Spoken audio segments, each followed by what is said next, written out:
How to find your phone contacts on Instagram on Android. This tutorial shows you how to connect your contacts to Instagram and find people you already know.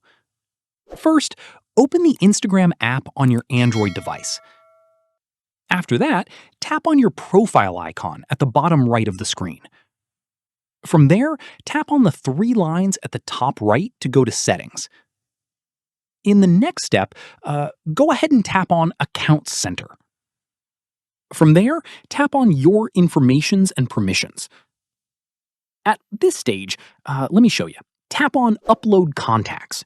Toggle on Connect Contacts to allow Instagram to access your phone contacts. Following this, Instagram will ask for permission to access your contacts. Tap on Allow to proceed. Once done, go back to the Instagram home screen and tap on the search icon at the bottom. From there, tap on the search bar at the top, and Instagram will now show you suggested accounts based on your phone contacts.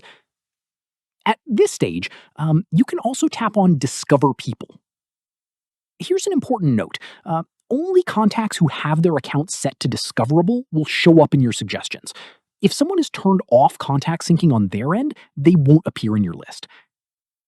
Finally, if you ever want to stop Instagram from accessing your contacts, go back and toggle it off. Instagram will stop syncing your contacts going forward. And that's it. If this guide helped you find your phone contacts on Instagram, give it a like, subscribe for more Android tutorials, and tap the bell icon for updates. See you in the next one.